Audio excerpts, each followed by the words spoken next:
Dalam nama Bapa dan Putra dan Roh Kudus. Amin.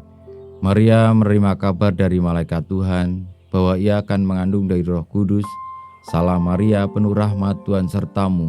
Terpujilah engkau di antara wanita dan terpujilah buah tubuhmu Yesus. Santa Maria, Bunda Allah, doakanlah kami yang berdosa ini sekarang dan waktu kami mati. Amin. Aku ini hamba Tuhan, terjadilah padaku menurut perkataanmu. Salam Maria, penuh rahmat, Tuhan sertamu.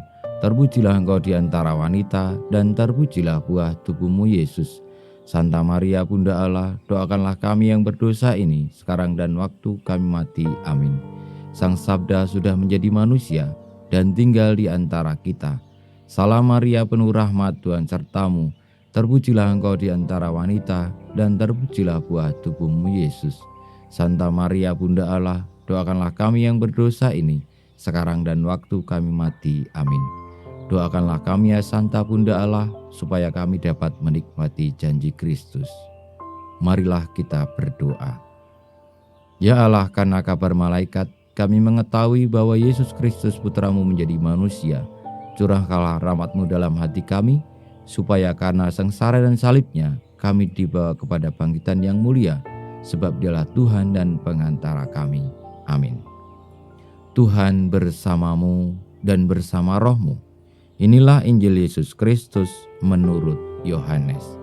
Dimuliakanlah Tuhan. Dalam perjamuan Paskah dengan murid-muridnya, Yesus sangat terharu, lalu bersaksi, "Aku berkata kepadamu, sesungguhnya seorang di antara kamu akan menyerahkan aku." Murid-murid itu memandang seorang kepada yang lain. Mereka bertanya-tanya siapa yang dimaksudkannya. Seorang di antara murid-murid Yesus, yaitu murid yang dikasihinya, bersandar dekat kepadanya di sebelah kanannya. Kepada murid itu Simon Petrus memberikan isyarat dan berkata, "Tanyakanlah siapa yang dimaksudkannya." Murid yang duduk dekat Yesus itu berpaling dan berkata kepada Yesus, "Tuhan, siapakah itu?"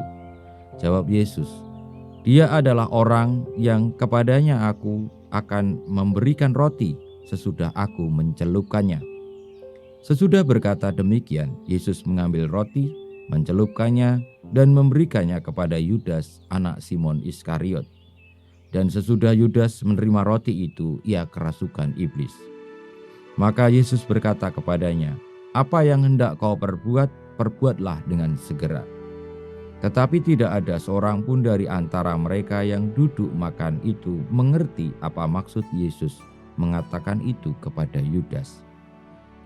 Karena Yudas memegang kas, ada yang menyangka bahwa Yesus menyuruh dia membeli apa-apa yang perlu untuk perayaan itu, atau memberikan apa-apa kepada orang miskin. Yudas menerima roti itu lalu segera pergi. Pada waktu itu hari sudah malam. Sesudah Yudas pergi, berkatalah Yesus, "Sekarang Anak Manusia dipermuliakan dan Allah dipermuliakan di dalam Dia. Jikalau Allah dipermuliakan di dalam Dia, Allah akan mempermuliakan Dia juga di dalam dirinya dan akan mempermuliakan Dia dengan segera. Hai anak-anakku, tinggal sedikit waktu saja aku bersama kamu. Kamu akan mencari aku, dan seperti telah kukatakan kepada orang-orang Yahudi, ke tempat aku pergi, tidak mungkin kamu datang.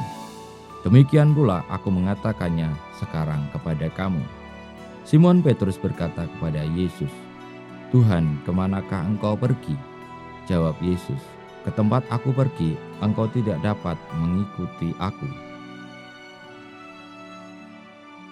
Ke tempat aku pergi, engkau tidak dapat mengikuti aku sekarang, tetapi kelak engkau akan mengikuti aku."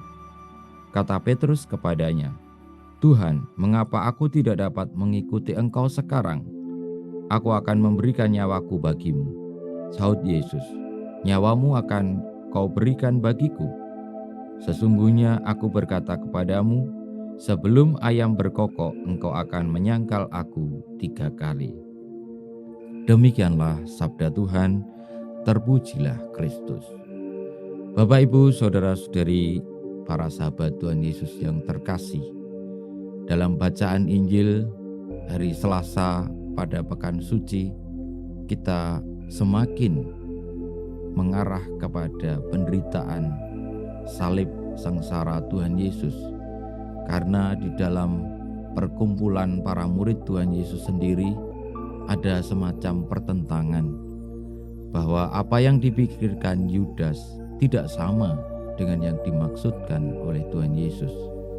Yudas mewakili setiap orang yang memperjuangkan dunia manusia biasa, yakni ketika pada saat itu politik Israel Yahudi sedang berada di dalam penjajahan bangsa Romawi, Yudas berpikir bahwa Yesus Sang Mesias akan menyelamatkan bangsa Yahudi dari penjajahan itu. Namun yang dilakukan Tuhan Yesus tidaklah demikian.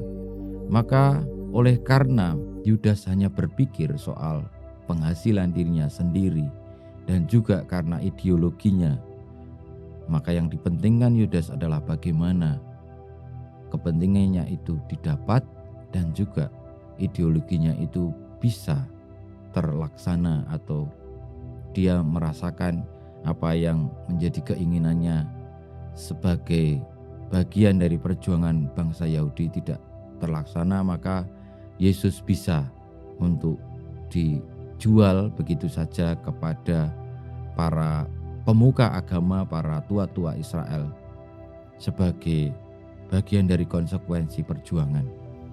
Saudara-saudari yang terkasih, akhirnya Tuhan Yesus pun menderita sengsara karena ia mewartakan bahwa perjuangan pembebasan dari penjajahan bukanlah soal politik manusiawi, tetapi Tuhan Yesus hendak membebaskan manusia dari penjajahan dosa yang ini lebih sejati daripada yang dipikirkan oleh manusia. Sehingga perayaan Paskah bersama para murid, ketika lalu Tuhan Yesus bernubuat tentang penderitaannya, tentang dia yang akan diserahkan kepada tua-tua Israel dan akan dihukum, dibunuh, dan dia akan pergi ke tempat Bapanya.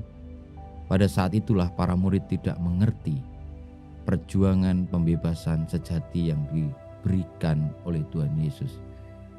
Mereka tidak mengerti, Yudas juga tidak mengerti, bahkan Petrus, ketua para murid yang dipercaya Tuhan Yesus untuk memimpin para murid pun tidak memahami.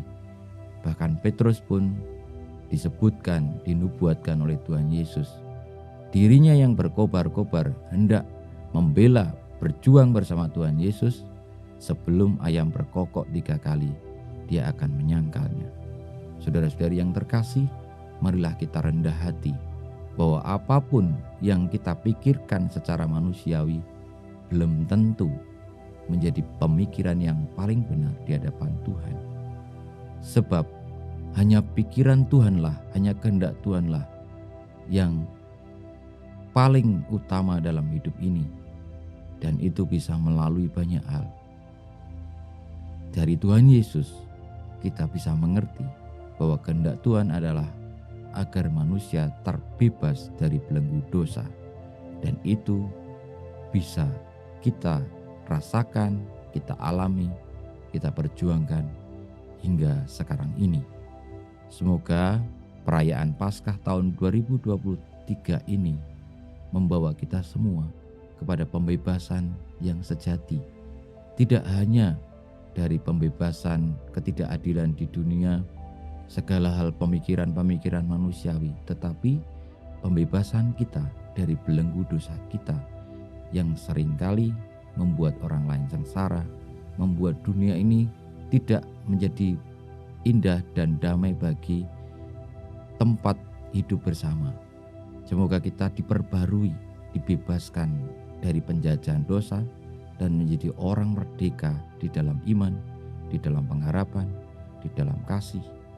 Dan akhirnya kelak kita boleh menuju ke tanah air surgawi sejati yang telah dijanjikan Tuhan kepada kita, sebagaimana Tuhan menjanjikannya kepada Petrus dalam bacaan Injil tadi. Kita mohon berkat Tuhan.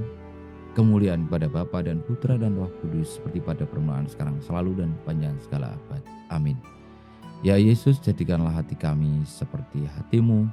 Tuhan bersamamu dan bersama rohmu, kita semua, hidup kita, karya, pelayanan kita, perjuangan kita untuk mengikuti salib Tuhan Yesus di dalam membebaskan dari penjajahan dosa, senantiasa dibimbing, dilindungi, diberkati Allah yang Maha Kuasa, Bapa, Putra, dan Roh Kudus. Amin.